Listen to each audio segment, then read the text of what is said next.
ये क्या है बताओ आप? एनडीए में जेडीयू है, राजद का मामला एक है, देख लीजिए। 36%, 14%, 36%, जो 14% की आबादी उनको टिकट देते हैं और ओवैसी पर इल्जाम लगाती है। और आप बिहार में यहां पर सबसे बड़ी अक़लियत का पोजीशन क्या है बताइए आप?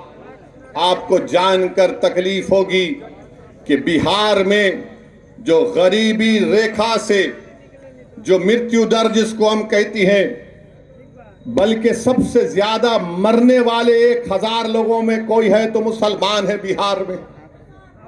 ये मेरा डेटा नहीं है मेरे भाई, ये सरकार का डेटा है कि सबसे ज्यादा अगर 1000 लोगों का मृत्यु दर है तो मुसलमानों का है। गरीबी रेखा का जो दर है, जो गांव में मुस्लिम रहता है 50%, वो गरीबी रेखा के दर से नीचे है। जो शहर में रहता है वो करीब 44% है। क्यों तुमने इंसाफ नहीं किया बताओ? कितने अल्पसंख्यक समाज मुसलमानों के पास जमीन है जो उस पर वो जिरात कर सकता है, 1 एकड़ या 1 एकड़ के करीब 2 एकड़ के करीब है। ये इंसाफ है तुम्हारा? अच्छा, कितने महिला 90% मुस्लिम महिला अपने बच्चे मजबूर हो जाती हैं, जब वो डिलीवरी देती है तो अपने घर में देती हैं। यही तो हम बात कर रहे हैं कि अरे भाई, सामाजिक न्याय की बात करने वाले लालू नीतीश कुमार भी किसी जमाने में करते थे, मोदी भी कहते थे सबका साथ सबका विकास। ये गवर्नमेंट का, हुकूमत का डेटा है, मेरे दिमाग का, दिल का बना हुआ नहीं है। इसको सोचकर जब तुम 6 तारीख को वोट डालने जाओगे तो तुमको वोट देना पड़ेगा। ये बात बिल्कुल सच है मेरे भाई, ये बात बिल्कुल सच है कि बिहार की जनता ने नरेंद्र मोदी को 3 मर्तबा प्रधानमंत्री बनाया, मगर नरेंद्र मोदी का दिल अहमदाबाद में अटका हुआ है। ये बात बिल्कुल सही है कि 20 साल से नीतीश कुमार मुख्यमंत्री हैं, मगर उनका दिल सिर्फ राजगीर में अटका हुआ है। ये बात बिल्कुल सच है कि तुमने 20 साल लालू परिवार को मुख्यमंत्री बनाया, फिर 25 साल में कई मर्तबा उनके बेटे उप मुख्यमंत्री बन गए। तुमने झोली भर भर कर उनको वोट दिया, मगर लालू का दिल सिर्फ अपने बेटे में अटका हुआ है। एक प्रधानमंत्री का दिल अहमदाबाद में अटका हुआ है, एक नीतीश कुमार का 20 साल से मुख्यमंत्री है, राजगीर में अटका हुआ है। एक राजद का लालू परिवार है, सिर्फ एक ही अपने बेटे में अटका हुआ है। बताओ कहां विकास होगा? तो विकल्प क्या है? विकल्प एमआईएम पार्टी है। हमने रावण के साथ, चंद्रशेखर आजाद रावण के साथ और स्वामी प्रसाद मौर्य के साथ मिलकर हमने अलायंस किया है। तो हम आपको बताने आए हैं मेरे अजीज दोस्तों और बुजुर्गों कि आप अपने एक वोट का सही इस्तेमाल करिए। रहा सवाल अमित शाह का, जो बार बार दिन रात उनको एक ही चीज नजर आती है, घुसपैठिया घुसपैठिया घुसपैठिया।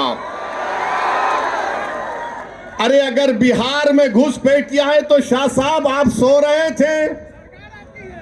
देश के गृह मंत्री आप हैं, बीएसएफ तुम्हारे पास है, पूरी हुकूमत तुम्हारे पास है। कैसा कोई बॉर्डर क्रॉस करके बिहार में आ रहा है? मगर अपनी गलती को मानने को तैयार नहीं है। अच्छा, इतना झूठ बोलते हैं। इलेक्शन कमीशन ने एसआईआर किया तो क्या 2 घुसपैठिया निकले? 2 निकले सीमांचल में। बताओ अमित शाह, कितने घुसपैठी निकले बिहार में एसआईआर के बाद? तुमने कितने नाम इलेक्शन कमीशन ने निकलवा दिए? कितने घुसपैठी थे बताओ? कुछ नहीं बोल सकते, मगर अमित शाह जनता में आकर बोलते हैं घुसपैठी को निकालना है, नहीं निकालना है। तो हर जनता बोलेगी निकालो, मगर निशाना किधर है? अपनी गलती को मानने को तैयार नहीं है। मेरे अजीज दोस्तों और बुजुर्गों, आपकी क़यादत होना जरूरी है। भारत की जमहूरियत मजबूत होगी, भारत की जमहूरियत मजबूत होगी। आप बताइए, 17% अल्पसंख्यक समाज मुसलमानों की आबादी है और कितने पूरे पार्टी टिकट देते हैं। क्या हाल बना के रख दिया आपने। सिर्फ हमसे वोट ले लेंगे और उसके बाद हमको लाचार और लावारिस करके छोड़ देंगे। तो मैं आपसे अपील करने आया हूं मेरे अजीज दोस्तों और बुजुर्गों, अगर हम इस मुल्क में जमहूरियत को मजबूत करना चाहते हैं तो 6 तारीख के दिन आपसे अपील कर रहे हैं कि आप एक नौजवान को यहां से अपना विधायक बनाकर भिजाइए। आप सब लोग पतंग छाप पर वोट देंगे इंशाअल्लाह। अब वादा कर रहे हैं आप। याद रखिए, बिहार में जंगल राज अभी भी चल रहा है। एक जंगल राज था जब लालू के परिवार के लोग मुख्यमंत्री थे, दूसरा जंगल राज मोदी, नीतीश कुमार और फिर तेजस्वी जी कभी कभी शामिल हो गए तो जंगल राज चल रहा है। वो पहला पार्ट 1 था, ये पार्ट 2 चल रहा है। तो दोनों जंगल राज थे जिसमें राज वोट तो ले लिया मगर राज कोई और कर रहा था, गरीब को कोई फायदा नहीं हुआ। अरे बिहार में 4% लोग, 4% बेरोजगारी का तनासुब है, 4% देश से ज्यादा। बिहार में 28% लोग अपना घर बार छोड़कर देश के कोने कोने में जाते हैं और फिर बिहार में उनके 28% लोग जाने की वजह से करीब 30 से 50% घर मुतासिर होते हैं। नरेंद्र मोदी, नीतीश कुमार, तुमने कौन सा विकास किया बताओ।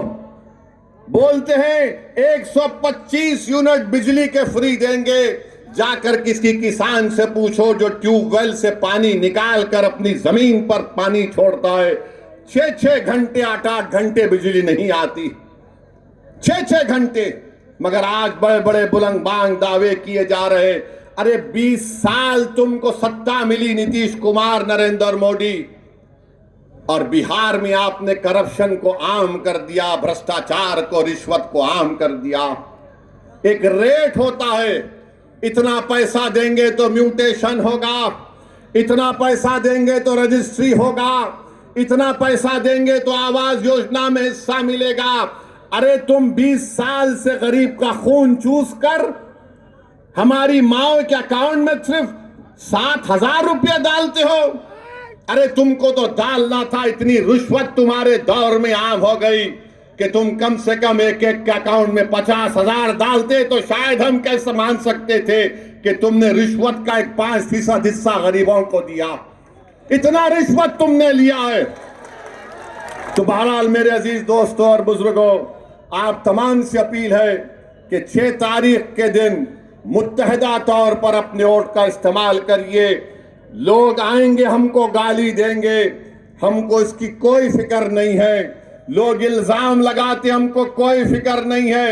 मगर हमारा एक ही ख्वाब है कि हम इस दुनिया से जाने से पहले देखना चाहती हैं कि भारत की जमहूरियत और मजबूत हो, और मजबूत ऐसे होगी जब यहाँ पर अल्पसंख्यक समाज को उनके अपनी सियासी लीडरशिप होगी।